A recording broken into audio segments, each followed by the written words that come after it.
तो आज की वीडियो में आप लोग का स्वागत है। तो आज इस वीडियो में करेंगे क्लास 12th का हिंदी का ऑब्जेक्टिव प्रश्न। जो हम लोग करेंगे हिंदी का वह करेंगे पद खंड का पूरा ऑब्जेक्टिव प्रश्न करेंगे इस वीडियो में। तो इस वीडियो में लास्ट तक बने रहेगा। इस वीडियो में जितना भी प्रश्न बताएंगे सारे प्रश्न प्रीवियस ईयर प्रश्न रहेगा और गेसिंग करवाया गया प्रश्न रहेगा और बोर्ड एग्जाम से रिलेटेड प्रश्न रहेगा। और हिंदी में आप लोग का अच्छे मार्क्स लाना है तो इस वीडियो को जरूर देखिए और चैनल को फॉलो जरूर कीजिए, क्योंकि इस चैनल पर क्लास 12th की इंटर परीक्षा की तैयारी करवाई जाती है। आप लोग को इसी चैनल पे मॉडल पेपर भी करवाया जाएगा। ठीक है, तो चलिए हम लोग वीडियो का स्टार्ट करते हैं।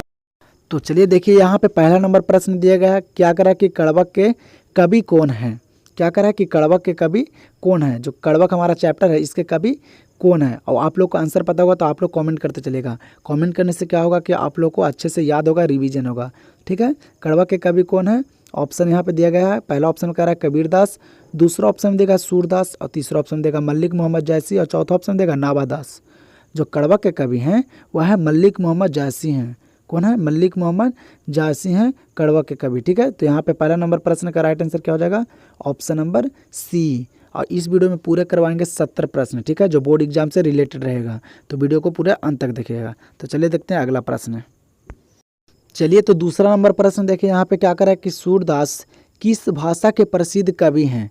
क्या करा है प्रश्न कि सूरदास किस भाषा के प्रसिद्ध कवि हैं? बताइएगा आप लोग।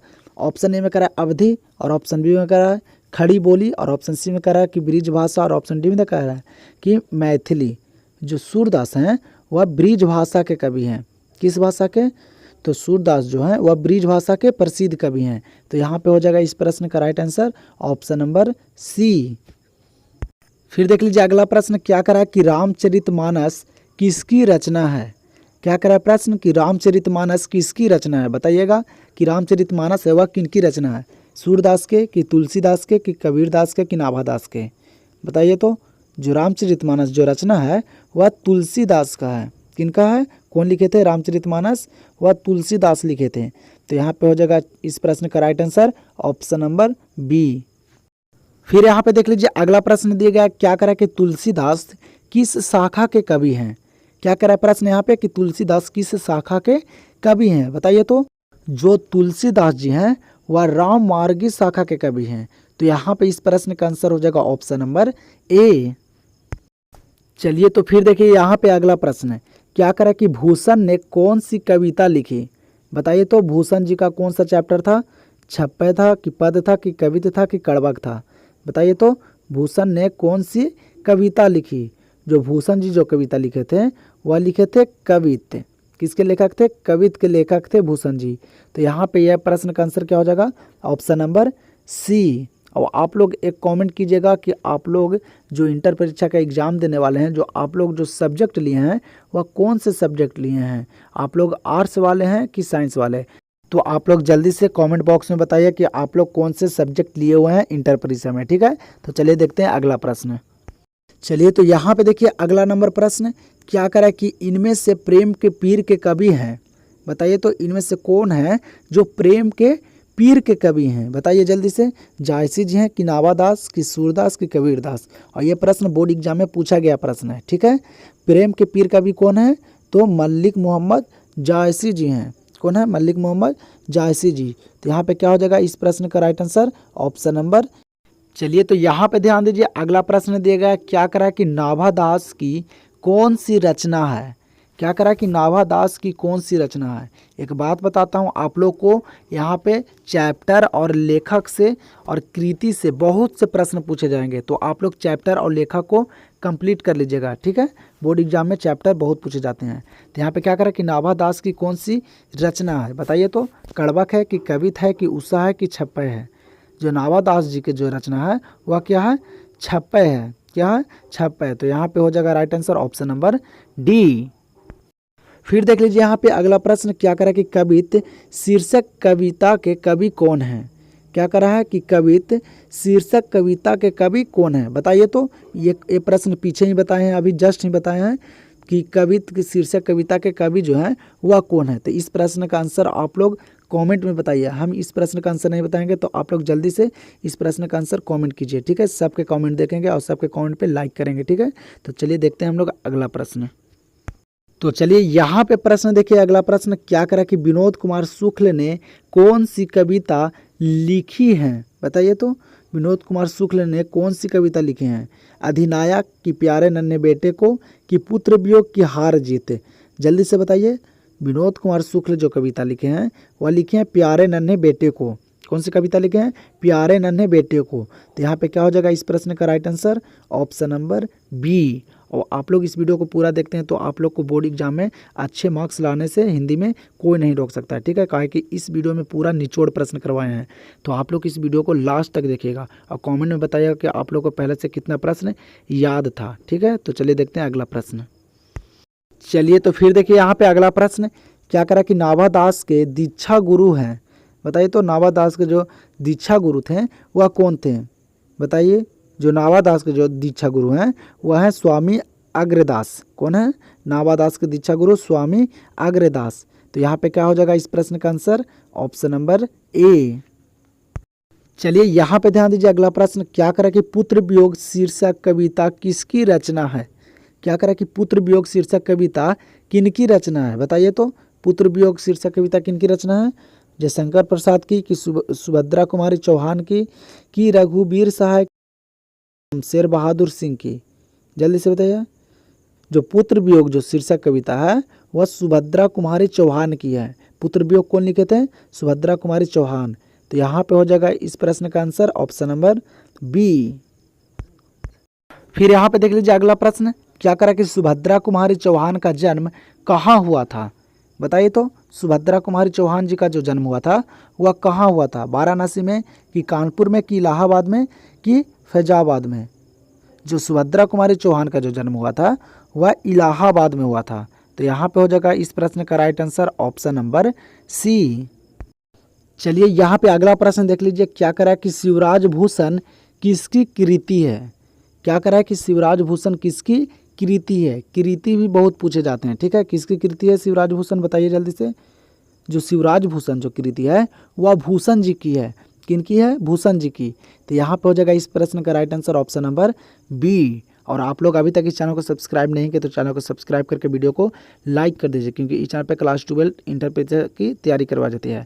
और आप लोग को इसी चैनल पे जो बोर्ड द्वारा मॉडल पेपर जारी किया जाता है उसको कंप्लीट करवा दिया जाएगा एग्जाम से पहले, क्योंकि मॉडल पेपर से बहुत से प्रश्न बोर्ड एग्जाम में पूछे जाते हैं, ठीक है।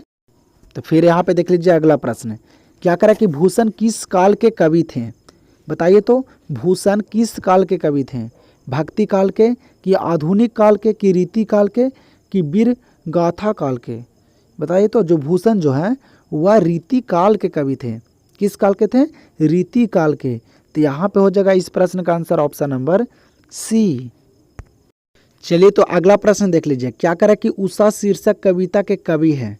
बताइए तो उषा शीर्षक कविता के जो कवि हैं वह कौन है? पंत हैं, कि निराला हैं, कि ज्ञानेंद्र पति हैं, कि शमशेर बहादुर सिंह है? जो उषा शीर्षक के जो कवि हैं वह हैं शमशेर बहादुर सिंह। कौन है? उषा शीर्षक कविता के कवि शमशेर बहादुर सिंह है। तो यहाँ पे हो जाएगा इस प्रश्न का right answer option number D. अगला प्रश्न देखिए क्या कर रहा है कि उषा का जादू कब टूटता है? क्या कर रहा है प्रश्न कि उषा का जादू कब टूटता है? बताइए तो सूर्योदय होने पर, कि दोपहर होने पर, कि अंधेरा होने पर, कि इनमें से कोई नहीं? जल्दी से बताइए कि उषा का जादू जो टूटता है वह कब टूटता है? चलिए बता देता हूँ। जो उषा का जादू टूटता है वह सूर्योदय होने पर टूटता है। कब टूटता है? सूर्योदय होने पर। तो यहाँ पे हो जाएगा यह प्रश्न का राइट आंसर क्या हो जाएगा? Option number A. चलिए तो अगला प्रश्न देखिए यहाँ पे क्या करा है कि रघुवीर सहाय किस काल के कवि हैं? क्या करा है प्रश्न कि रघुवीर सहाय किस काल के कवि हैं? आधुनिक काल के, कि रीति काल के, कि आदि काल के, कि छायावाद काल के? जल्दी से बताइए कि रघुवीर सहाय किस काल के कवि हैं? जो रघुवीर सहाय हैं वह आधुनिक काल के कवि हैं। रघुवीर सहाय किस काल के कवि हैं? तो आधुनिक काल के। तो यहाँ पे हो जाएगा इस प्रश्न का right answer option number A. फिर यहाँ पे देख लीजिए अगला प्रश्न क्या करा कि मुक्तिबोध की कविता है? बताइए तो मुक्तिबोध जी का कौन सा कविता है? गांव का घर, कि जन जन का चेहरा एक है, कि उषा की पुत्र वियोग? बताइए जल्दी से कमेंट कीजिए कि मुक्तिबोध की कविता कौन सी है? जो मुक्तिबोध की जो कविता है वह जन जन का चेहरा एक है, ये कविता लिखी है मुक्तिबोध जी। तो यहाँ पे क्या हो जाएगा इस प्रश्न का आंसर ऑप्शन नंबर बी। चलिए तो यहाँ पे देखिए अगला प्रश्न, क्या करा कि प्यारे नन्हे बेटे को के रचयिता कौन है? बताइए तो प्यारे नन्हे बेटे को के रचयिता कौन है? बताइए जल्दी से। जो प्यारे नन्हे बेटे को जो रचयिता है वह विनोद कुमार शुक्ल जी हैं। कौन लिखे थे प्यारे नन्हे बेटे को? वह लिखे थे विनोद कुमार शुक्ल। तो यहाँ पे इस प्रश्न का राइट आंसर क्या हो जाएगा? Option number c. फिर यहाँ पे देख लीजिए अगला प्रश्न, क्या करा कि प्यारे नन्हे बेटे को कविता में लोहा किसका है? क्या करा कि प्यारे नन्हे बेटे को कविता में जो लोहा है वह किसका है? बंदूक का, कि मशीन का, कि कर्म का, कि धर्म का? बताइए तो जल्दी से। जो प्यारे नन्हे बेटे को जो कविता में जो लोहा जो बताया गया है वह कर्म का है। किसका है? कर्म का। तो यहाँ पे हो जाएगा यह प्रश्न का right answer option number c. और इस वीडियो में जितना प्रश्न बता रहे हैं सारे प्रश्न इंपॉर्टेंट हैं, VVI प्रश्न है, ठीक है, बोर्ड एग्जाम से रिलेटेड है। तो वीडियो को पूरे अंत तक देखिएगा। इस वीडियो में पूरे 70 प्रश्न करवाएंगे ऑब्जेक्टिव हिंदी का, ठीक है। इसी में से आएगा प्रश्न बोर्ड एग्जाम में भी, ठीक है। तो चलिए देखते हैं अगला प्रश्न। चलिए तो फिर देखिए अगला प्रश्न, क्या करा कि मलिक मोहम्मद जायसी की कविता कौन सी है? तो हम लोग सभी जानते हैं कि मलिक मोहम्मद जायसी जी का जो कविता है वह कौन सा है? कड़वक है। कड़वक लिखे थे मलिक मोहम्मद जायसी जी। तो यहाँ पे हो जाएगा इस प्रश्न का right answer option number b. चलिए तो यहाँ पे ध्यान दीजिए अगला प्रश्न, क्या करा कि तुलसीदास का जन्म कब हुआ? बताइए तो कि तुलसीदास जी का जो जन्म हुआ था वह कब हुआ था? 1540 ईस्वी में, कि 1543 ईस्वी में, कि 1545 ईस्वी में, कि 1550 ईस्वी में? जो तुलसीदास जी का जो जन्म हुआ था वह 1543 ईस्वी में हुआ था। कब हुआ था? 1543 में हुआ था तुलसी जी का जन्म। तो यहाँ पे हो जाएगा right answer option number b. फिर यहाँ पे ध्यान दीजिए अगला प्रश्न, क्या करा कि सूर सागर किसकी रचना है? क्या करा यहाँ पे प्रश्न कि सूर सागर किसकी रचना है? बताइए तो। जो सूर सागर रचना है वह सूरदास की है। किनकी रचना है सूर सागर? सूरदास की। तो यहाँ पे हो जाएगा इस प्रश्न का right answer option number b. फिर यहाँ पे देख लीजिए अगला प्रश्न, क्या करा कि गाँव में किसकी धुनें सुनाई नहीं पड़ती है? क्या करा प्रश्न कि गाँव में किसकी धुनें सुनाई नहीं पड़ती है? बताइए तो। फिल्मी गीत की, कि शोक गीत की, कि लोक गीत की, कि इनमें से कोई नहीं? जो गाँव में जो धुनें नहीं सुनाई पड़ती है वह लोक गीत नहीं सुनाई पड़ती है। क्या नहीं सुनाई पड़ती है? लोक गीत। तो यहाँ पे हो जाएगा इस प्रश्न का right answer option number c. यहाँ पे देखिए अगला प्रश्न, क्या करे कि पत्नी बिटिया को क्या करती है? क्या करे प्रश्न कि पत्नी बिटिया को क्या करती है? डांटती है, कि पढ़ाती है, कि सुलाती है, कि समझाती है? बताइए तो कि पत्नी बिटिया को क्या कराती है? जो पत्नी जो बिटिया को कराती है वह समझाती है। बिटिया को क्या कराती है? पत्नी समझाती है। तो यहाँ पे हो जाएगा इस प्रश्न का right answer option number D. फिर यहाँ पे देखिए क्या करा है कि पिता बिटिया को क्या करता है? क्या करा है प्रश्न कि पिता बिटिया को क्या करता है? घुमाता है, कि खिलाता है, कि सिखलाता है, कि मारता है? बताइए तो। पिता बिटिया को क्या करता है? सिखलाता है।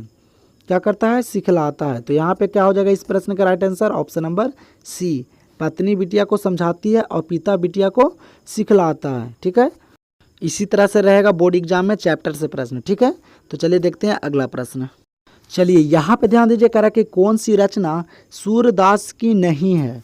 प्रश्न क्या करा कि कौन सी रचना सूरदास जी की नहीं है? सूर सागर नहीं है, कि साहित्य लहरी नहीं है, कि सुर सारवली नहीं है, कि सत्यसई नहीं है? जो इनमें जो सूरदास की जो रचना नहीं है वह सत्यसई नहीं है। कौन नहीं है? सत्यसई। तो यहाँ पे इस प्रश्न का राइट आंसर हो जाएगा ऑप्शन नंबर डी। बाकी जो ये तीनों हैं ये सूरदास की रचना है, ठीक है। तो चलिए देखते हैं अगला प्रश्न। फिर देख लीजिए यहाँ पे अगला प्रश्न, क्या करा कि नाभादास किसके समकालीन थे? प्रश्न क्या करा कि नाभादास किसके समकालीन थे? कबीरदास के, कि सूरदास के, कि तुलसीदास के, कि इनमें से कोई नहीं? जो नाभादास हैं वह तुलसीदास के समकालीन थे। किसके समकालीन थे? तुलसीदास के। तो यहाँ पे इस प्रश्न का राइट आंसर हो जाएगा ऑप्शन नंबर सी। चलिए ध्यान दीजिए यहाँ पे अगला प्रश्न, क्या करा कि कवि भूषण की उपाधि दी थी? क्या करा है कि कवि भूषण की उपाधि दी थी। जो कवि भूषण की जो उपाधि दी थी वह चित्रकूट के सोलंकी राजा रुद्रशाह ने दिए थे। कौन दिए थे? चित्रकूट के सोलंकी राजा रुद्रशाह ने कवि भूषण जी को उपाधि दिए थे। तो यहाँ पे हो जाएगा इस प्रश्न का right answer option number A. और आप लोग अभी तक इस चैनल को सब्सक्राइब नहीं किए तो चैनल को सब्सक्राइब करके वीडियो को एक बार लाइक कर दीजिए और दोस्तों के पास शेयर कर दीजिए, ठीक है। और टेलीग्राम को जाकर ज्वाइन कर लीजिए, डिस्क्रिप्शन में यहाँ पे लिंक दिया गया है, आप लोग को वहाँ पे सब्जेक्टिव का पीडीएफ भी मिल जाएगा, ठीक है। आप लोग कॉमेंट में बताइएगा, आप लोग को सब्जेक्टिव का पीडीएफ वहाँ पर मिल जाएगा टेलीग्राम पर, ठीक है। और कॉमेंट में आप लोग ज़रूर आंसर करते चलिएगा। क्या करा कि सुभद्रा कुमारी चौहान स्वयं को असहाय क्यों कहती है? ऑप्शन यहाँ पे देख लीजिए, पहला ऑप्शन में करा कि पिता वियोग के कारण, दूसरा ऑप्शन देगा पुत्र वियोग के कारण, और तीसरा ऑप्शन देगा पति वियोग के कारण, और चौथा ऑप्शन में देगा इनमें से कोई नहीं। जो सुभद्रा कुमारी चौहान स्वयं को असहाय जो मानती है वह पुत्र वियोग के कारण मानती है। किसके कारण? पुत्र वियोग के कारण। तो यहाँ पर हो जाएगा इस प्रश्न का right answer option number b. तो हम लोग मिलते हैं अब नेक्स्ट वीडियो में।